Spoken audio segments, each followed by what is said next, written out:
பெண்களாக பிறந்த நாங்க சாதிக்கத்தான் படிக்கிறோம். சில வெறி பிடிச்ச ஜென்மத்தால வெளிய வர தவிக்கிறோம். சுதந்திரமா வாழணும்னு நீதி கேட்டு நிக்கிறோம். மாசத்துல 3 நாள் வழியா அனுபவிக்கிறோம். சின்ன வயசுல திருமணங்க, நாங்களும் பெரிய ஆளா உயரணுங்க. எல்லோரும் சமூன்னு தான் நினைக்கணுங்க. எங்களுக்கும் சம உரிமை கிடைக்கணுங்க. பெண்கள் மேல வர வேணான்னு எதுக்குடா கருவோம்? நீங்க எவ்வளவு தாண்டா நாளும் மேலதான் வருவோம். பெண்கள் மேல வர வேணான்னு எதுக்குடா கருவோம்? நீங்க எவ்வளவு தாண்டா நாளும் மேலதான் வருவோம்.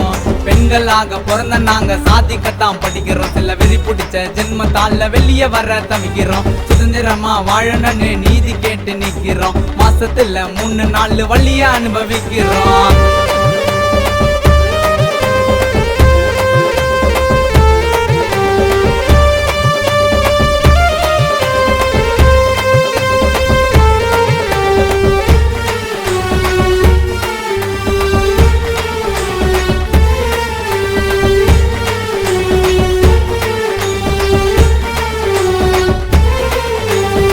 கலெக்டரும் நாங்க, டாக்டரும் நாங்க, படிக்கத்தாங்க பல வழிகளை பட்டோம். போலீஸும் நாங்க, டீச்சரும் நாங்க, ஆனாலும் குறை சொல்றீங்க பெண்களை மட்டும். பெண்களின் விடுதலை தான் இந்தியால எங்க போச்சு? பெண்களை கெடுத்தவனுக்கு நாடே தாங்க சொந்தமாச்சு. சமத்துவம் கிடைக்கணும்னு ரொம்ப நாள் அடங்கியாச்சு. பொறுத்தது போதுன்னு அட புரட்சிய தான் தொடங்கியாச்சு. நாங்க தாண்டா பெரிய ஆளுன்னு வேணாம் தலக்கணும். எல்லோருமே சமந்தான்னு சொல்லி வளர்க்கணும். நாங்க தாண்டா பெரிய ஆளுன்னு வேணாம் தலக்கணும். எல்லோருமே சமந்தான்னு சொல்லி வளர்க்கணும்.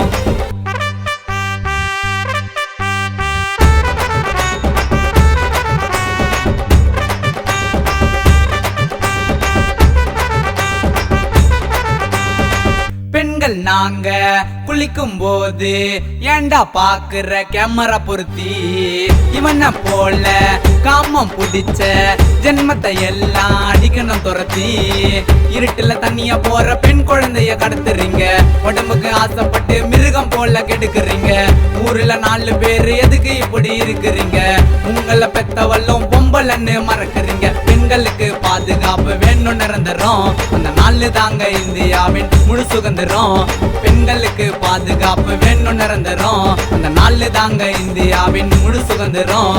பெண்களுக்கு பாதுகாப்பு வேணும் நிரந்தரம். அந்த நாள் தாங்க இந்தியாவின் முழு சுதந்திரம்.